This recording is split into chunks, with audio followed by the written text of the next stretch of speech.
Becca, and today I've got a quick video for you on the differences between afternoon tea and high tea. While tea drinking in general had been popular in England since the 1660s, the tradition of afternoon tea is relatively recent, having only started in the 1840s. It is said that afternoon tea began with Duchess Anna Russell, who was a lifelong friend of Queen Victoria. Now, in the Duchess's household, dinner was typically served around 8 p.m., which meant that there were many long and hungry hours between the eating of lunch and the serving of dinner.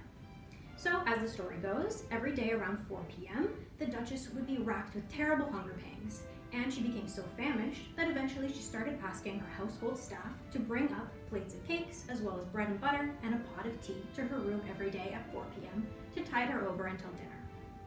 The idea of this sat very well with the Duchess, and needless to say, she began incorporating it into her daily routine, eventually going so far as to invite her friends over to partake in her afternoon snack.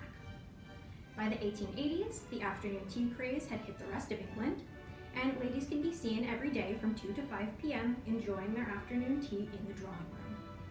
While you were at afternoon tea, you could expect to be served an array of small sandwiches, such as cucumber sandwiches, as well as pastries, scones with jam or clotted cream, and of course, tea.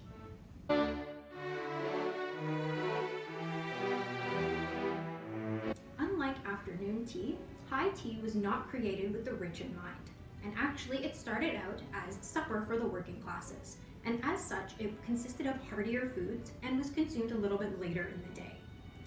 While you were at high tea, you could expect to receive meat dishes such as steak and kidney pie or fish, as well as these small sandwiches, pastries, and tea or coffee.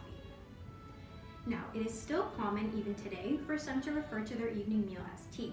So that begs the question, why was it called high tea? This term refers not so much to the meal itself, but to the furniture one would sit on or eat at while consuming their high tea. So when you sat down to high tea, you would sit at a high-backed chair and at a higher table, kind of like a dining room table that we see here. By contrast, during afternoon tea, ladies would sit at much lower tables and on smaller parlor chairs. So, to summarize, afternoon tea was consumed, as the name suggests, in the afternoon, and was typically more of a snack designed to tide one over between lunch and dinner. By contrast, high tea was a meal in and of itself, and would have both hot and cold foods, as well as sweet and savory dishes. If the idea of afternoon tea is appealing to you, Eldon House offers its very own afternoon tea during the summer months on our porch and beautiful grounds and gardens. For more information, visit eldonhouse.ca.